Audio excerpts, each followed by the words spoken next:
Hello friends, చాలామందికి వస్తున్న doubt ఏంటంటే మనకి చంక డౌన్ అనేది ఆర్మ్ లూజ్ ప్రకారం పెడతాను కదా.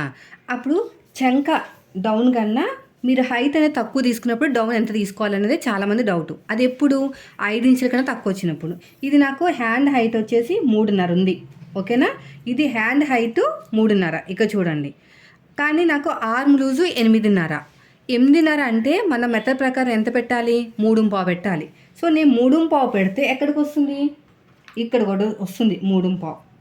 అంటే నేను ఇదంతా కూడా డౌన్ కింద తీసుకుని కట్ చేసేస్తే మనకి ఏముండదు అనమాట. ఇంకా మనకి పీస్ అనేది ఏముండదు, ఇంతే ఉంటుంది ఇంకా హైటు. అర్థమైంది కదా. ఇంకా అసలు మన హ్యాండే ఉండదు. అలాంటప్పుడు మనకి ఎలాగా ఏంటంటే మీకు ఇలాంటి తక్కువ వచ్చినప్పుడు ఏం చేయాలంటే దీంట్లో సగానికి మార్కింగ్ వేసుకోవాలి.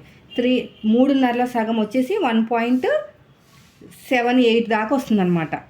వేసేసుకుని ఇలా స్ట్రేట్గా మార్కింగ్ వేసుకుని ఇది చంక డౌన్ కింద తీసుకోవాలి. సో ఇలా తీసుకున్నా కూడా ఫిట్టింగ్ అనేది పర్ఫెక్ట్గా వస్తుందండి. సో నేను అలాగే కట్ చేశాను. ఇప్పుడు చూడండి, ఇవి అతుకులు పడ్డాయి. నాకు ఆర్మ్ లూజ్ అనేది కొంచెం వీళ్ళకి ఎక్కువ ఉందన్నమాట. నాకు అయితే అతుకులు పడ్డాయి. అతుకులు పడిన తర్వాత ఇలా కరెక్ట్గా పెట్టేసుకుని ఇలా నీట్గా పెట్టేసుకుని ఇలా కరెక్ట్గా పెట్టేసుకోండి. తర్వాత వచ్చేసి మనం ఎలా జాయిన్ చేయాలో చెప్తాను. ఇదొక హ్యాండ్, ఇంకా ఉన్నాయి. దీనికి పైపింగ్ వేయాలండి. సో ఫస్ట్ అయితే హ్యాండ్స్ని జాయిన్ చేసేసుకోవాలి ఇలాగా. నేను హ్యాండ్కి పైపింగ్ వేస్తాను తర్వాత. సో మనం ఎలా జాయిన్ చేసేసుకోవాలి? ఇలా పెట్టేసుకుని ఫస్ట్ నుంచి లాస్ట్ వరకు ఇలాగా ఇలా జాయిన్ చేసుకుంటూ వెళ్ళిపోవటమే. చూడండి,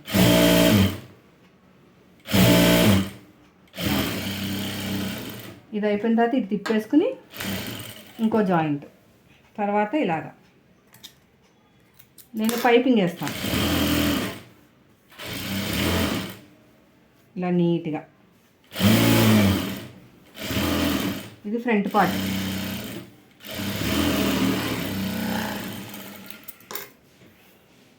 ఇలా అన్నమాట. ఇలా నీట్గా కట్ చేసుకుంటూ వెళ్ళిపోవాలి.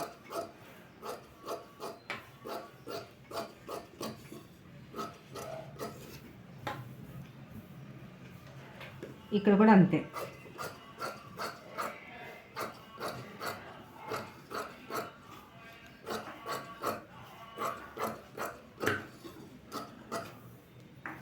అయిపోయింది ఫ్రెండ్స్. మీరు కూడా ఇలాగా చంక డౌన్ దగ్గర కన్ఫ్యూజ్ అవ్వకుండా హ్యాండ్ అండ్ హైట్ని బట్టి చూసుకోండి.